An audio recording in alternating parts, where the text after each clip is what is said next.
You are looking at the airport in Baltimore right now, where lines were wrapping around the airport this morning, and TSA agents are working without a second paycheck.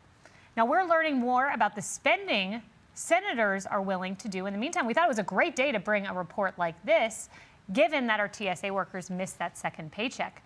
Now, just this week, Saturday in America received exclusive reporting from the Center Square, and it revealed that Senate office accounts, their spending skyrocketed by 43% since 2020, now totaling $645 million for staff, travel, and other expenses. And when you include leadership costs, committees, the sergeant at arms, and security, that number balloons to $1.5 billion. And listen to this, that is up as much as 50% since 2020.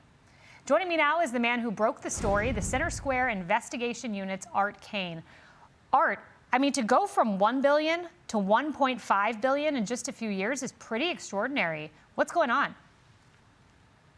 Well, they're spending a lot of money. I mean, we had a lot of money flooded into government over the COVID time, and the Senate and the House took a big chunk of that to increase salaries and pay for private jets and pay for other perks for themselves.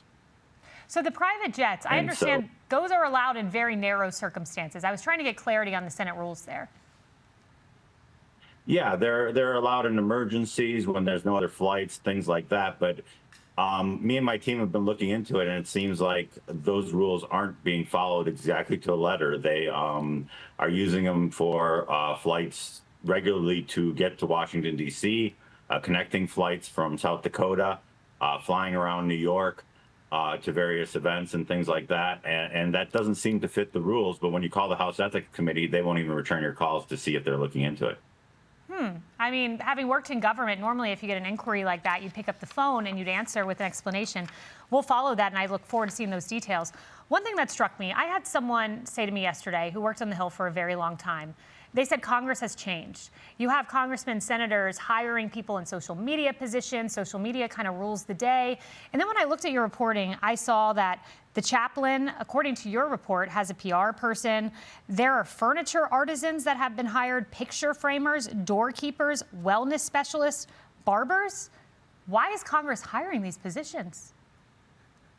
Well, because it's convenient for them, and it helps them. But the taxpayers are on the hook for it. Yeah, the chaplain makes more than the leadership in the Senate. He makes $233,000 a year. He has a communications director. He has a chief of staff. So the office is over $500,000 a year. And we haven't really gotten a good explanation on what they do with that money and why they're even there. You know, did the chaplain get back to you with any explanation? Was there any response to that? Their communications director wouldn't do an interview, but she did send an email to one of my reporters explaining it. But I don't know that we really got a good idea. She says they counsel senators and they help them out through, they do a morning prayer and they do some of that. But we have someone, questioning whether, with church and state, whether they should even, taxpayers should even be paying for a chaplain, considering there are, various denominations, Jews, other people, other religious beliefs or no religious beliefs in the Senate, and they've decided to have a chaplain. Yeah, well, I'm all for Congress praying, so put me on the record for they could use a lot of it. I'm on that side, but I am for accountability, looking at some of these dollars and cents. The report is not out yet. We thank you for giving us this exclusive reporting. We will follow. I understand it's a series. Art Kane, thank you.